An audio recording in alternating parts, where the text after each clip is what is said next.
I'm On Studios presents The Most Dangerous Game, written by Richard Connell and read for you by Leo Feldman. Off there, to the right, somewhere, is a large island, said Whitney. It's rather a mystery. What island is it? Rainsford asked. The old charts call it Ship Trap Island, Whitney replied. A suggestive name, isn't it? Sailors have a curious dread of the place. I don't know why. Some superstition. Can't see it, Rainsford remarked, trying to peer through the dank tropical night that was palpable as it pressed its thick, warm blackness in upon the yacht. You've good eyes, said Whitney with a laugh, and I've seen you pick off a moose moving in the brown fall brush at 400 yards, but even you can't see 4 miles or so through a moonless Caribbean night. Nor 4 yards, admitted Rainsford. Ugh, it's like moist black velvet. It will be light enough in Rio, promised Whitney. We should make it in a few days. I hope the Jaguar guns have come from Purdy's. We should have some good hunting up the Amazon. Great sport hunting. The best sport in the world, agreed Rainsford. For the hunter, admitted Whitney, not for the Jaguar. Don't talk rot, Whitney, said Rainsford. You're a big game hunter, not a philosopher. Who cares how a Jaguar feels? Perhaps the Jaguar does, observed Whitney. Bah! They've no understanding. Even so, I think they understand one thing. Fear. The fear of pain and the fear of death. Nonsense, laughed Rainsford. This hot weather is making you soft, Whitney. Be a realist. The world is made up of 2 classes, the hunters and the huntees. Luckily, you and I are hunters. Do you think we've passed that island yet? I can't tell in the dark. I hope so. Why? Asked Rainsford. The place has a reputation, a bad one. Cannibals? Suggested Rainsford. Hardly. Even cannibals wouldn't live in such a god-forsaken place. But it's gotten into sailor lore somehow. Didn't you notice that the crew's nerves seemed a bit jumpy today? They were a bit strange, now that you mention it. Even Captain Nielsen. Yes, even that tough-minded old Swede who'd go up to the devil himself and ask him for a light. Those fishy blue eyes held a look I'd never saw there before. All I could get out of him was, "This place has an evil name among seafaring men, sir." Then he said to me, very gravely, "Don't you feel anything?" As if the air about us was actually poisonous. Now, you mustn't laugh when I tell you this. I did feel something like a sudden chill. There was no breeze. The sea was as flat as a plate-glass window. We were drawing near the island then, when I felt a mental chill, a sort of sudden dread. Pure imagination, said Rainsford. One superstitious sailor can taint the whole ship's company with fear. Maybe, but sometimes I think sailors have an extra sense that tells them when they are in danger. Sometimes I think evil is a tangible thing, with wavelengths, just as sound and light have. An evil place can, so to speak, broadcast vibrations of evil. Anyhow, I'm glad we're getting out of this zone. Well, I think I'll turn in now, Rainsford. I'm not sleepy, said Rainsford. I'm going to smoke another pipe up on the afterdeck. Good night, then, Rainsford. See you at breakfast. Right. Good night, Whitney. There was no sound in the night as Rainsford sat there but the muffled throb of the engine that drove the yacht swiftly through the darkness and the swish and ripple of the wash of the propeller. Rainsford, reclining in a steamer chair, indolently puffed on his favorite briar. The sensuous drowsiness of the night was on him. It's so dark, he thought, that I could sleep without closing my eyes. The night would be my eyelids. An abrupt sound startled him. Off to the right he heard it, and his ears, expert in such matters, could not be mistaken. Again he heard the sound, and again, somewhere, off in the darkness, someone had fired a gun 3 times. Rainsford sprang up and moved quickly to the rail, mystified. He strained his eyes in the direction from which the reports had come, but it was like trying to see through a blanket. He leaped up onto the rail and balanced himself there to get greater elevation. His pipe, striking a rope, was knocked from his mouth. He lunged for it. A short, hoarse cry came from his lips as he realized that he had reached too far and had lost his balance. The cry was pinched off short as the blood-warm waters of the Caribbean Sea dosed over his head. He struggled up to the surface and tried to cry out, but the wash from the speeding yacht slapped him in the face, and the salt water in his open mouth made him gag and strangle. Desperately, he struck out with strong strokes after the receding lights of the yacht, but he stopped before he had swum 50 feet. A certain cool-headedness had come to him. It was not the first time he had been in a tight place. There was a chance that his cries could be heard by someone aboard the yacht, but that chance was slender, and grew more slender as the yacht raced on. He wrestled himself out of his clothes and shouted with all his power. The lights of the yacht became faint and ever-vanishing fireflies. Then they were blotted out entirely by the night. Rainsford remembered the shots. They had come from the right, and doggedly he swam in that direction, swimming with slow, deliberate strokes, conserving his strength. For a seemingly endless time, he fought the sea. He began to count his strokes. He could do possibly 100 more, and then Rainsford heard a sound. It came out of the darkness, a high, screaming sound, the sound of an animal in an extremity of anguish and terror. He did not recognize the animal that made the sound. He did not try to. With fresh vitality, he swam towards the sound. He heard it again. Then it was cut short by another noise. Crisp, staccato. "Pistol shot," muttered Rainsford, swimming on. 10 minutes of determined effort had brought another sound to his ears, the most welcoming he had ever heard, the muttering and growling of the sea breaking on a rocky shore. He was almost on the rocks before he saw them. On a night less calm, he would have been shattered against them. With his remaining strength, he dragged himself from the swirling waters. Jagged crags appeared to jut up into the opaqueness. He forced himself upward, hand over hand. Grasping, his hands raw, he reached a flat place at the top. Dense jungle came down to the very edge of the cliffs. What perils that tangle of trees and underbrush might hold for him did not concern Rainsford just then. All he knew was that he was safe from his enemy, the sea, and that utter weariness was on him. He flung himself down at the jungle edge and tumbled headlong into the deepest sleep of his life. When he opened his eyes, he knew from the position of the sun that it was late in the afternoon. Sleep had given him new vigor. A sharp hunger was picking at him. He looked about him, almost cheerfully. "Where there are pistol shots, there are men. Where there are men, there is food," he thought. But what kind of men, he wondered, in so forbidding a place? An unbroken front of snarled and ragged jungle fringed the shore. He saw no sign of a trail through the closely knit web of weeds and trees. It was easier to go along the shore, and Rainsford floundered along by the water. Not far from where he landed, he stopped. Some wounded thing, by the evidence, a large animal, had thrashed in the underbrush. The jungle weeds were crushed down, and the moss was lacerated. One patch of weeds was stained crimson. A small, glittering object, not far away, caught Rainsford's eye, and he picked it up. It was an empty cartridge. "A .22, he remarked. "That's odd. It must have been a fairly large animal, too. The hunter had his nerve with him to tackle it with a light gun. It's clear that the brute put up a fight. I suppose the first 3 shots I heard was when the hunter flushed his quarry and wounded it. The last shot was when he trailed it here and finished it." He examined the ground closely and found what he had hoped to find, the print of hunting boots. They pointed along the cliff in the direction he had been going. Eagerly, he hurried along, now slipping on a rotten log or a loose stone, but making headway. Night was beginning to settle down on the island. Bleak darkness was blacking out the sea and jungle when Rainsford sighted the lights. He came upon them as he turned a crook in the coastline, and his first thought was that he had come upon a village, for there were many lights. But as he forged along, he saw to his great astonishment that all the lights were in one enormous building, a lofty structure with pointed towers plunging upward into the gloom. His eyes made out the shadowy outlines of a palatial chateau. It was set on a high bluff, and on 3 sides of it, cliffs dived down to where the sea licked greedy lips in the shadows. "Mirage," thought Rainsford. But it was no mirage he found when he opened the tall spiked iron gate. The stone steps were real enough. The massive door with a leering gargoyle for a knocker was real enough.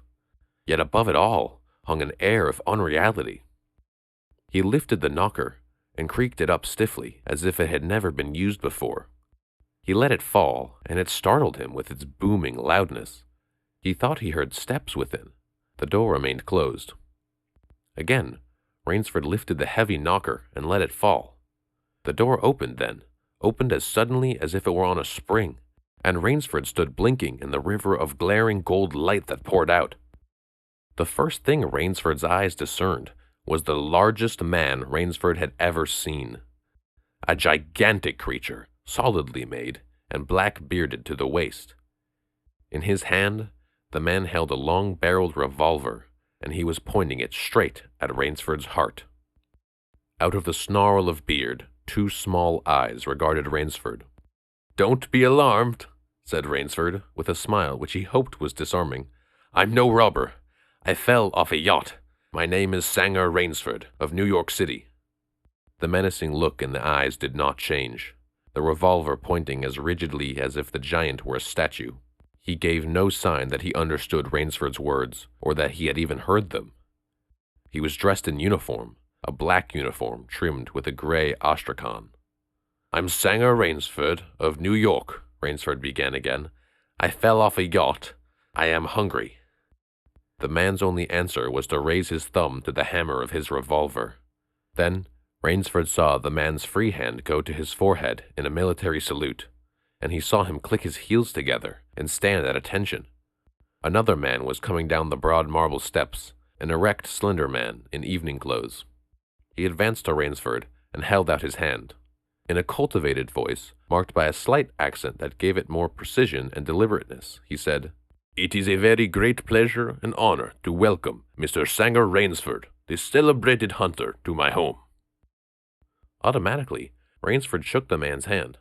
"I've read your book about hunting snow leopards in Tibet, you see," explained the man. "I am General Zaroff." Rainsford's first impression was that the man was singularly handsome. His second was that there was an original, almost bizarre quality about the general's face. He was a tall man, past middle age, for his hair was a vivid white, but his thick eyebrows and pointed military mustache were as black as the night from which Rainsford had come. His eyes, too, were black and very bright. He had high cheekbones, a sharp-cut nose, a spare, dark face, the face of a man used to giving orders, the face of an aristocrat. Turning to the giant in uniform, the general made a sign. The giant put away his pistol, saluted, withdrew. "Ivan is an incredibly strong fellow," remarked the general, "but he has had the misfortune to be deaf and dumb. A simple fellow, but, I'm afraid, like all his race, a bit of a savage." "Is he Russian?" "He is a Cossack," said the general, and his smile showed red lips and pointed teeth. "So am I." "Come," he said. "We shouldn't be chatting here. We can talk later. Now, you want food, clothes, rest. You shall have them. This is a most restful spot." Ivan had reappeared, and the general spoke to him with lips that moved but gave forth no sound. "Follow Ivan, if you please, Mr. Rainsford," said the general. "I was about to have my dinner when you came. I'll wait for you. You will find that my clothes will fit you, I think." It was to a huge, beam-ceilinged bedroom with a canopied bed big enough for 6 men that Rainsford followed the silent giant.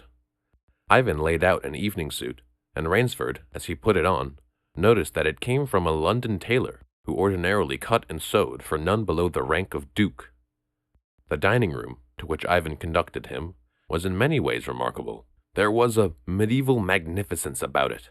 It suggested a baronial hall of feudal times with its oaken panels, its high ceiling, its vast refectory tables where 20 men could sit down to eat. About the hall were mounted heads of many animals: lions, tigers, elephants, moose, bears, larger or more perfect specimens Rainsford had never seen. At the great table, the general was sitting alone. "You'll have a cocktail, Mr. Rainsford," he suggested. The cocktail was surpassingly good, and, Rainsford noted, the table appointments were of the finest. The linen, the crystal, the silver, the china. They were eating borscht, the rich red soup with whipped cream so dear to Russian palates. Half apologetically, General Zaroff said, "We do our best to preserve the amenities of civilization here. Please forgive any lapses. We are well off the beaten track, you know. Do you think the Champagne has suffered from its long ocean trip?" "Not in the least," declared Rainsford. He was finding the general a most thoughtful and affable host, a true cosmopolite. But there was one small trait of the general's that made Rainsford uncomfortable. Whenever he looked up from his plate, he found the general studying him, appraising him narrowly. "Perhaps," said General Zaroff, "you were surprised that I recognized your name. You see, I read all books on hunting published in English, French, and Russian. I have but one passion in my life, Mr. Rainsford, and that is the hunt." "You have some wonderful heads here," said Rainsford as he ate a particularly well-cooked filet mignon. "That Cape buffalo is the largest I ever saw." "Oh, that fellow.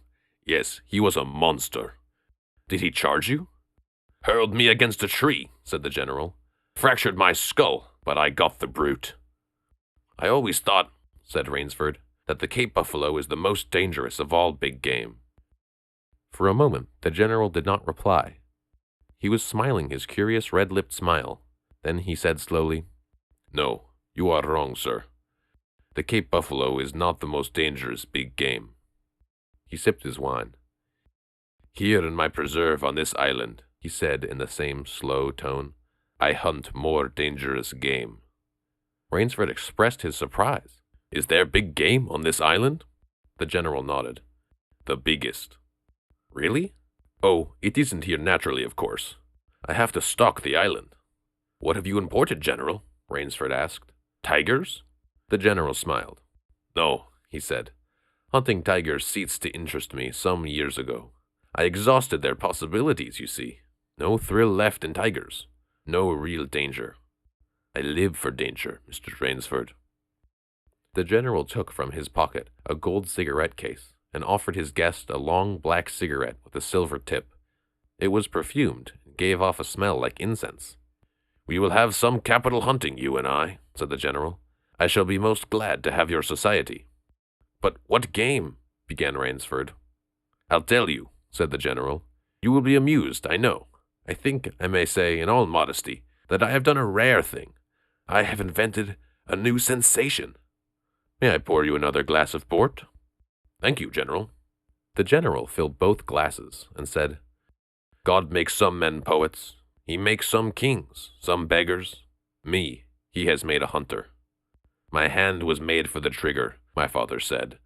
He was a very rich man with 250,000 acres in Crimea, and he was an ardent sportsman.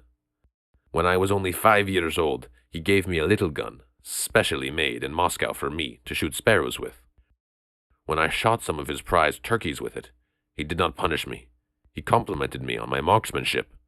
I killed my first bear in the Caucasus when I was 10. My whole life has been one prolonged hunt.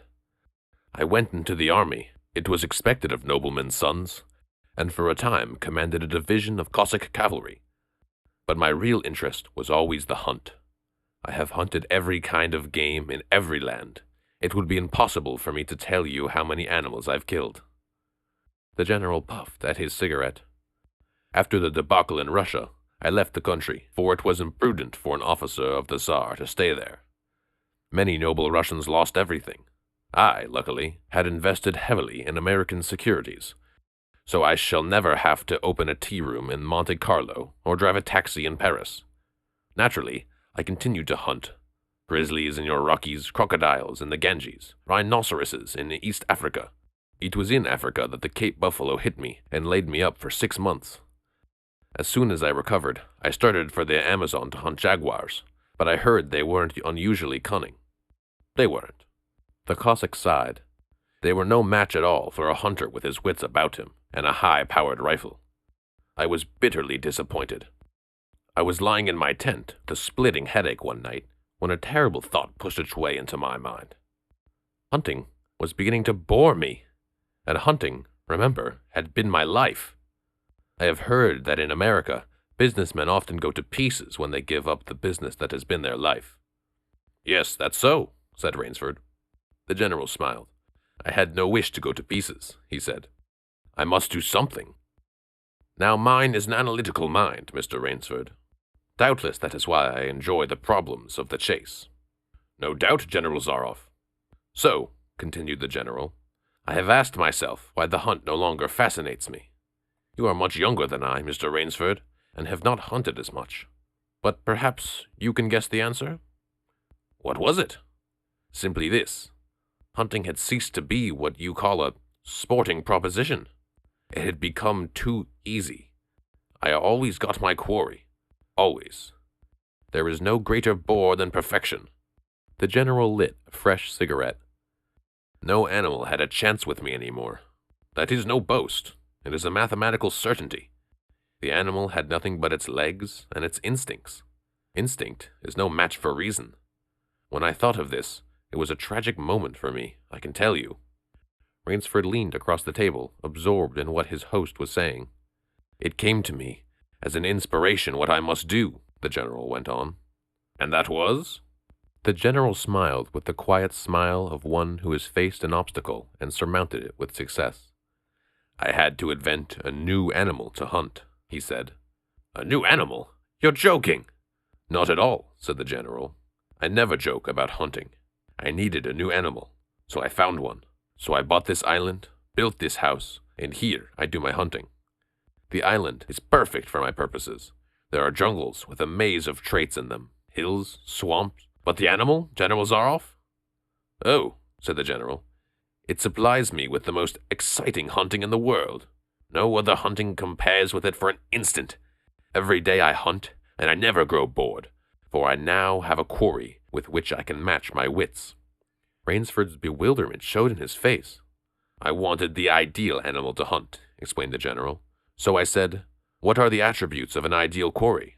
And the answer was, of course, it must have courage, cunning, and above all, it must be able to reason. But no animal can reason, objected Rainsford. My dear fellow, said the general, there is one that can. But you can't mean, gasped Rainsford. And why not? I can't believe you are serious, General Zaroff. This is a grisly joke. Why should I not be serious? I am speaking of hunting. Hunting? Great guns, General Zaroff, what you speak of is murder. The general laughed with entire good nature. He regarded Rainsford quizzically. I refuse to believe that so modern and civilized a young man as you seem to be harbors romantic ideas about the value of human life. Surely your experiences in war did not make me condone cold-blooded murder, finished Rainsford stiffly. Laughter shook the general. How extraordinarily droll you are, he said. One does not expect nowadays to find a young man of the educated class, even in America, with such a naive and, if I may say so, mid-Victorian point of view. It's like finding a snuff box in a limousine. Ah, well, doubtless you had Puritan ancestors. So many Americans appear to have had. I'll wager you'll forget your notions when you go hunting with me. You've a genuine new thrill in store for you, Mr. Rainsford. Thank you. I'm a hunter, not a murderer. Dear me, said the general, quite unruffled. Again, that unpleasant word. But I think I can show you that your scruples are quite ill-founded. Yes? Life is for the strong, to be lived by the strong, and, if needs be, taken by the strong. The weak of the world will put here to give the strong pleasure. I am strong. Why should I not use my gift? If I wish to hunt, why should I not? I hunt the scum of the earth, sailors from tramp ships, Lascars, blacks, Chinese, whites, mongrels. A thoroughbred horse or hound is worth more than a score of them. But they are men, said Rainsford hotly. Precisely, said the general. That is why I use them. It gives me pleasure. They can reason, after a fashion, so they are dangerous. But where do you get them? The general's left eye fluttered down in a wink. This island is called Ship Trap, he answered. Sometimes an angry god of the high seas sends them to me. Sometimes, when Providence is not so kind, I help Providence a bit. Come to the window with me. Rainsford went to the window and looked out towards the sea. Watch, out there, exclaimed the general, pointing into the night. Rainsford's eyes saw only blackness, and then, as the general pressed a button, far out to the sea, Rainsford saw the flash of lights. The general chuckled. They indicate a channel, he said, where there's none. Giant rocks with razor edges crouch like a sea monster with wide-open jaws. They can crush a ship as easily as I crush this nut." He dropped a walnut on the hardwood floor and brought his heel grinding down on it. "Oh, yes," he said casually, as if in answer to a question. "I have electricity. We try to be civilized here." "Civilized? And you shoot down men?" A trace of anger was in the general's black eyes, but it was there for but a second, and he said, in his most pleasant manner, "Dear me, what a righteous young man you are! I assure you, I do not do the thing you suggest. That would be barbarous. I treat these visitors with every consideration. They get plenty of good food and exercise. They get into splendid physical condition. You shall see for yourself tomorrow." "What do you mean?" "We'll visit my training school," smiled the general. "It's in the cellar. I have about a dozen pupils down there now. They're from the Spanish bark San Lucar that had the bad luck to go on the rocks out there. A very inferior lot, I regret to say. Poor specimens, and more accustomed to the deck than to the jungle." He raised his hand, and Ivan, who served as waiter, brought thick Turkish coffee. Rainsford, with an effort, held his tongue in check. "It's a game, you see," pursued the general blandly. "I suggest to one of them that we go hunting. I give him a supply of food and an excellent hunting knife. I give him 3 hours' start. I am to follow, armed only with a pistol of the smallest caliber and range. If my quarry eludes me for 3 whole days, he wins the game. If I find him," the general smiled, "he loses." "Suppose he refuses to be hunted?" "Oh," said the general, "I give him his option, of course. He need not play that game if he doesn't wish to. If he does not wish to hunt, I turn him over to Ivan. Ivan once had the honor of serving as official nauter to the great White Tsar, and he has his own ideas of sport. Invariably, Mr. Rainsford, invariably they choose the hunt." "And if they win?" The smile on the general's face widened. "To date, I have not lost," he said. Then, he added hastily, "I don't wish you to think me as a braggart, Mr. Rainsford. Many of them afford only the most elementary sort of problem. Occasionally, I strike a Tartar. One almost did win. I eventually had to use the dogs." "The dogs?" "This way, please. I'll show you." The general steered Rainsford to a window. The lights from the windows sent a flickering illumination that made grotesque patterns on the courtyard below, and Rainsford could see moving about there a dozen or so huge black shapes. As they turned towards him, their eyes glittered greenly. "A rather good lot, I think," observed the general. "They are let out at 7 every night. If anyone should try to get into my house, or out of it, something extremely regrettable would occur to him." He hummed a snatch of song from the Folie Bergère.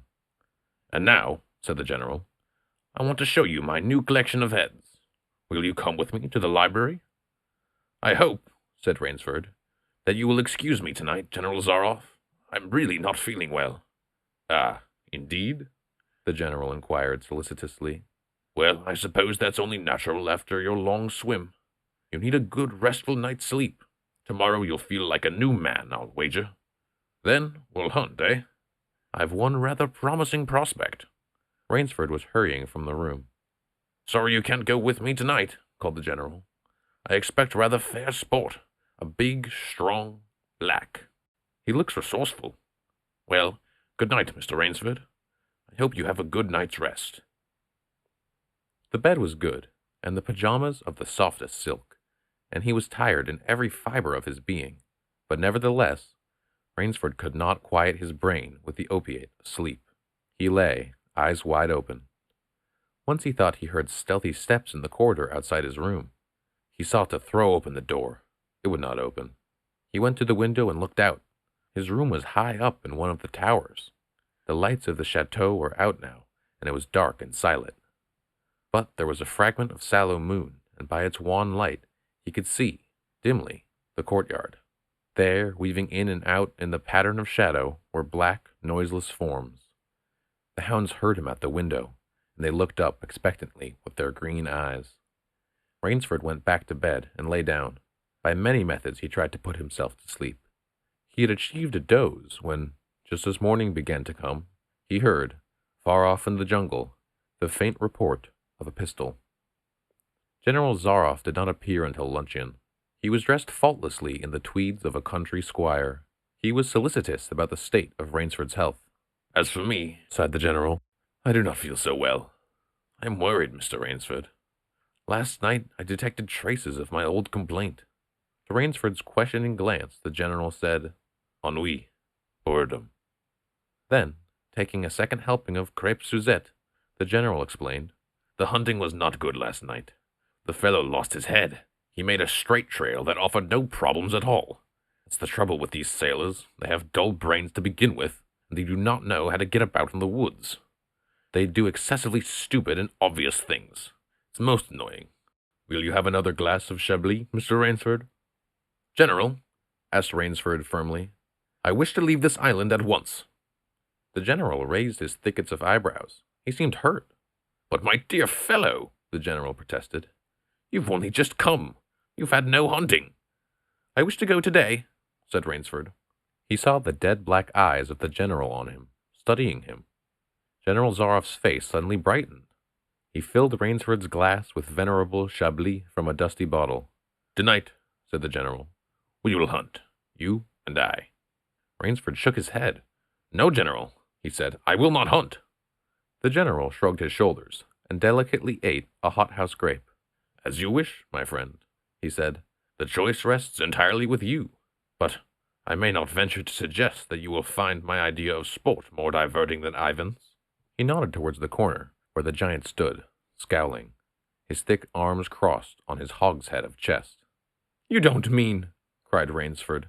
"My dear fellow," said the general, "have I not told you I always mean what I say about hunting? This is really an inspiration. I drink to a foeman worthy of my steel, at last." The general raised his glass, but Rainsford sat staring at him. "You'll find this game worth playing," the general said enthusiastically. "Your brain against mine, your woodcraft against mine, your strength and stamina against mine. Outdoor chess! And the stake is not without value, eh?" "And if I win," began Rainsford huskily. "I'll cheerfully acknowledge my self-defeat if I do not find you by the midnight of the third day," said General Zaroff. "My sloop will place you on the mainland near a town." The general read what Rainsford was thinking. "Oh, you can trust me," said the Cossack. "I give you my word as a gentleman and a sportsman. Of course, you, in return, must agree to say nothing of your visit here." "I'll agree to nothing of the kind," said Rainsford. "Oh," said the general. "In that case, but why discuss that now? 3 days hence we can discuss it over a bottle of Veuve Clicquot, unless—" The general sipped his wine. Then a business-like air animated him. "Ivan," he said to Rainsford, "will supply you with hunting clothes, food, a knife. I suggest you wear moccasins. They leave a poorer trail. I suggest, too, that you avoid the big swamp in the southeast corner of the island. We call it Death Swamp. There's quicksand there. One foolish fellow tried it. The deplorable part of it was that Lazarus followed him. You can imagine my feelings, Mr. Rainsford. I loved Lazarus. He was the finest hound in my pack. Well, I must beg you to excuse me now. I always take a siesta after lunch. You'll hardly have time for a nap, I fear. You'll want to start, no doubt. I shall not follow till dusk. Hunting at night is so much more exciting than by day, don't you think? Au revoir, Mr. Rainsford. Au revoir." General Zaroff, with a deep courtly bow, strolled from the room. From another door came Ivan. Under one arm he carried khaki hunting clothes, a haversack of food, a leather sheath containing a long-bladed hunting knife. His right hand rested on a cocked revolver thrust in the crimson sash about his waist. Rainsford had fought his way through the bush for 2 hours. "I must keep my nerve. I must keep my nerve," he said through tight teeth.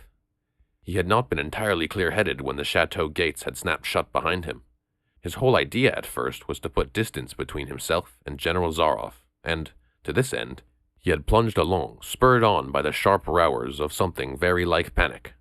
Now he had got a grip on himself, had stopped, and was taking stock of himself and the situation.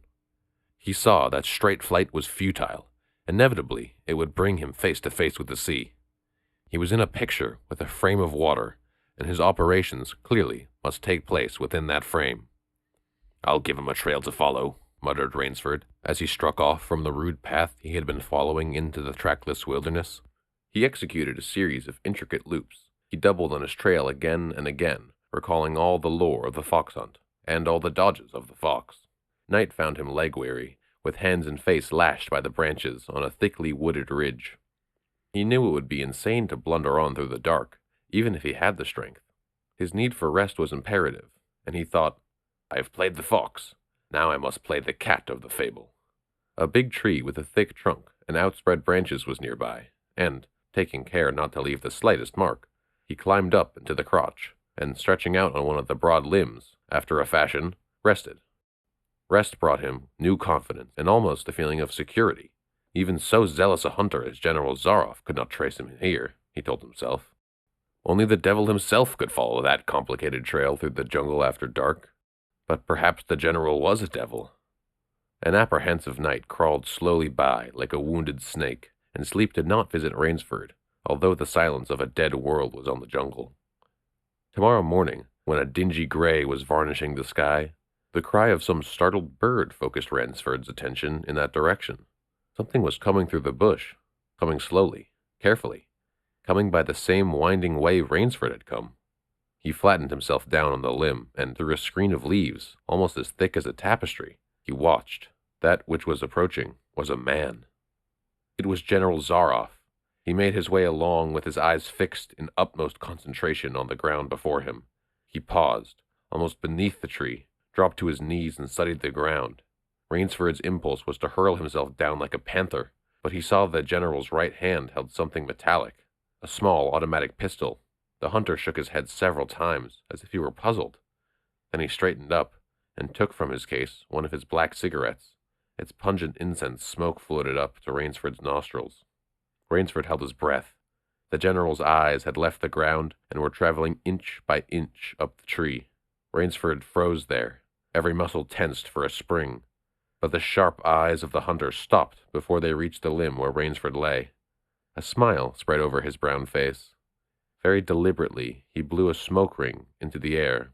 Then he turned his back on the tree and walked carelessly away, back along the trail he had come. The swish of the underbrush against his hunting boots grew fainter and fainter. The pent-up air burst hotly from Rainsford's lungs. His first thought made him feel sick and numb. The general could follow a trail through the woods at night. He could follow an extremely difficult trail. He must have uncanny powers. Only by the merest chance had the Cossack failed to see his quarry. Rainsford's second thought was even more terrible. It sent a shudder of cold horror through his being. Why had the general smiled? Why had he turned back? Rainsford did not want to believe what his reason told him was true, but the truth was as evident as the sun that had by now pushed through the morning mists. The general was playing with him. The general was saving him for another day's sport. The Cossack was the cat. He was the mouse. Then it was that Rainsford knew the full meaning of terror. "I will not lose my nerve.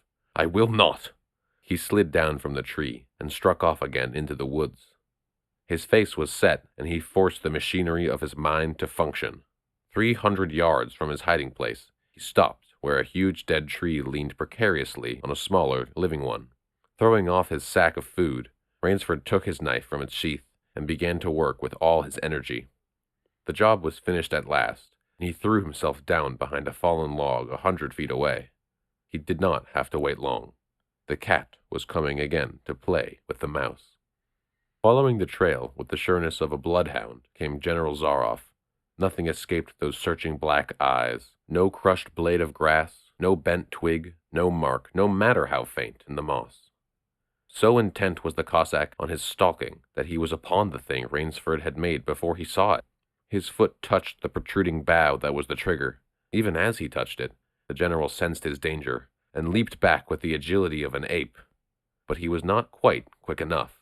The dead tree, delicately adjusted to rest on the cut living one, crashed down, and struck the general a glancing blow on the shoulder as it fell. But for his alertness, he must have been smashed beneath it. He staggered, but he did not fall. Nor did he drop his revolver. He just stood there, rubbing his injured shoulder, and Rainsford, with fear again gripping his heart, heard the general's mocking laugh ring through the jungle. "Rainsford," called the general, If you are within the sound of my voice, as I suppose you are, let me congratulate you. Not many men know how to make a Malay man-catcher. Luckily for me, I too have hunted in the Malacca. You are proving interesting, Mr. Rainsford.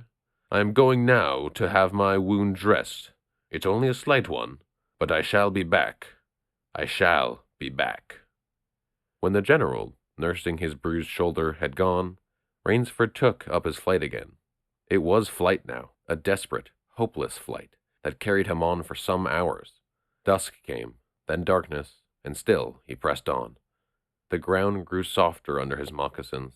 The vegetation grew ranker, denser. Insects bit him savagely. Then, as he stepped forward, his foot sank into the ooze. He tried to wrench it back, but the muck sucked viciously at his foot, as if it were a giant leech. With a violent effort, he tore his feet loose. He knew where he was now, Death Swamp and its quicksand. His hands were tight closed, as if his nerve was something tangible that someone in the darkness was trying to tear from his grip. The softness of the earth had given him an idea. He stepped back from the quicksand, a dozen feet or so, and, like some huge prehistoric beaver, he began to dig. Rainsford had dug himself in France when a second's delay meant death. That had been a placid pastime compared to his digging now. The pit grew deeper. When it was above his shoulders, he climbed out, and from some hard saplings cut stakes and sharpened them to a fine point. These stakes he planted in the bottom of the pit, with the points sticking up. With flying fingers, he wove a carpet of weeds and branches, and with it he covered the mouth of the pit.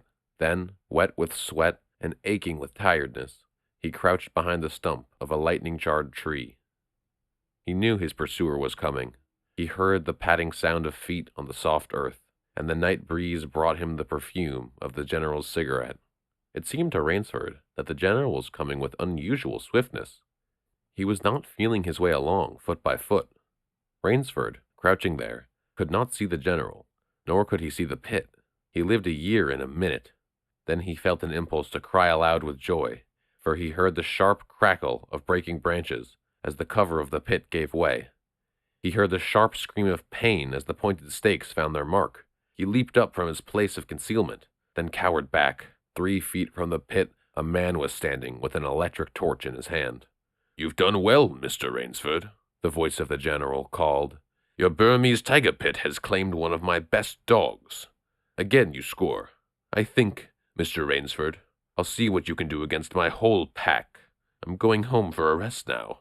Thank you for a most amusing evening." At daybreak, Rainsford, lying near the swamp, was awakened by a sound that made him know that he had new things to learn about fear. It was a distant sound, faint and wavering, but he knew it. It was the baying of a pack of hounds. Rainsford knew he could do one of 2 things. He could stay where he was and wait. That was suicide. He could flee.